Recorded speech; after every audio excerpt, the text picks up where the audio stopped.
حضرت ابراہیم خواص رحمۃ اللہ علیہ کہتے ہیں کہ میں ایک مرتبہ جنگل میں جا رہا تھا۔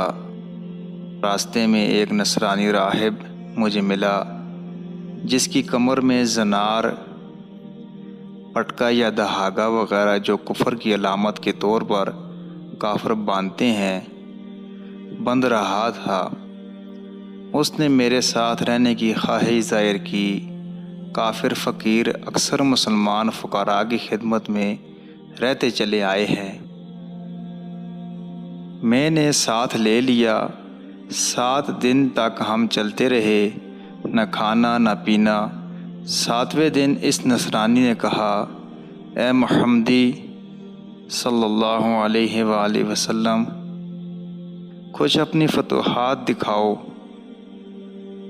کئی دن ہو گئے کچھ کھایا نہیں۔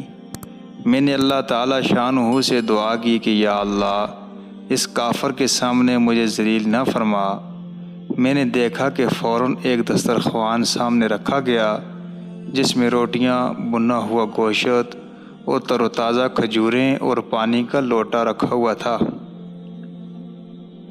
ہم دونوں نے کھایا، پانی پیا اور چل دیے۔ 7 دن تک چلتے رہے۔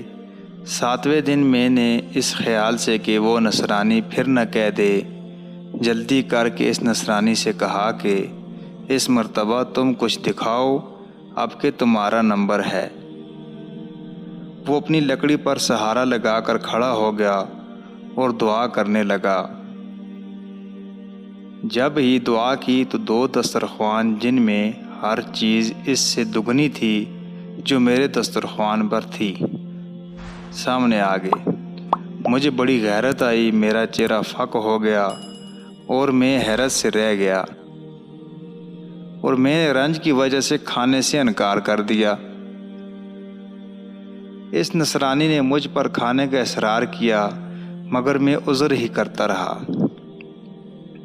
اس نے کہا کہ تم کھاؤ، میں تم کو 2 بشارتیں سناؤں گا، جن میں سے پہلی بشارت یہ ہے کہ اشہد ان لا الہ الا اللہ و اشہد ان محمد رسول اللہ، یہ کہہ کر میں مسلمان ہو گیا ہوں، اور یہ کہہ کر زنار توڑ کر پھینک دیا۔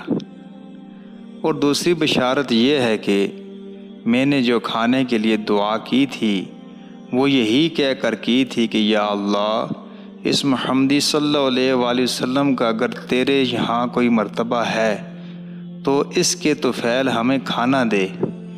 اس پر یہ کھانا ملا ہے اور اسی وجہ سے میں مسلمان ہوا۔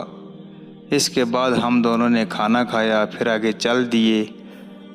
آخر مکہ مکرمہ پہنچے، حج کیا، اور وہ نو مسلم مکہ ہی میں ٹھہر گیا، وہیں اس کا انتقال ہوا۔ کافروں کے اس طرح مسلمان ہونے کے بہت سے واقعات تاریخ کی کتب میں موجود ہیں، اور اس واقعہ سے یہ بھی معلوم ہوا کہ حق تعالی شانہ بسا اوقات دوسروں کے طفیل کسی کو روزی دیتے ہیں، جن کو وہ ملتی ہے وہ اپنی بے وقوفی سے یہ سمجھتے ہیں کہ یہ ہمارا کارنامہ ہے۔